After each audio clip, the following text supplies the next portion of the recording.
So I've got 2 heart transplants. It started when I was about 13. I started having chest pain, and they diagnosed me with a murmur. And I didn't really pay that much attention to it. I thought it was just a way for me to get out of PE. I didn't have to dress out.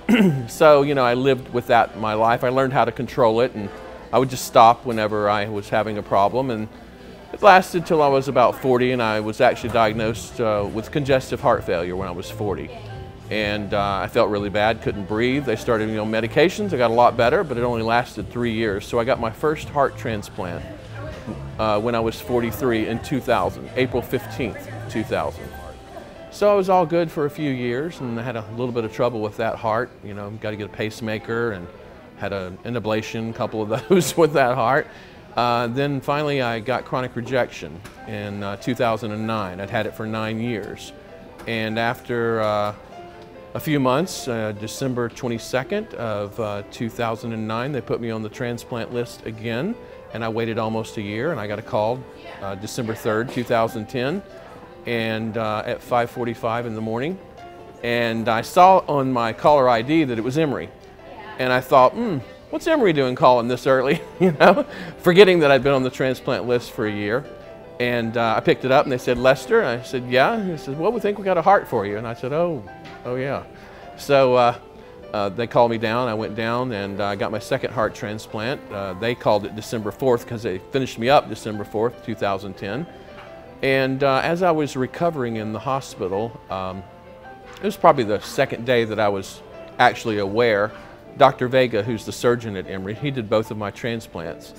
He came in, he was checking me, and I just said, you know, I play the lottery all the time. If I was to win the lottery, who would I donate to? And immediately he said the Georgia Transplant Foundation.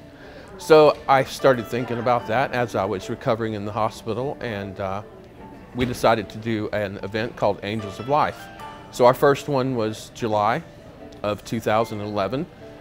I had been out, I was 7 months out from my transplant, and we had around 450 people there that night. We did a fashion show, a silent auction, and it was a lot of fun. And we raised $31,313.13 for the Georgia Transplant Foundation the first year.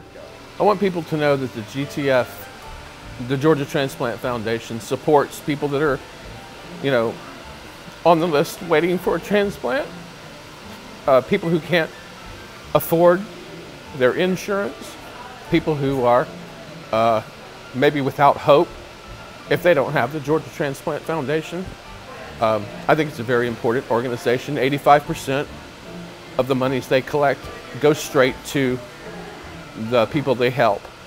So I think it's very important to support them and support really people that are waiting for transplants. I know personally the struggle that I've gone through in my life, you know, and without transplants, I wouldn't be here, and I wouldn't be seeing 2013, my favorite year, because 2013 is going to be our year, you know. So I'd really love for everyone to please come to our 3rd annual Angels of Life to support the Georgia Transplant Foundation, October 13th at the Cobb Energy Center.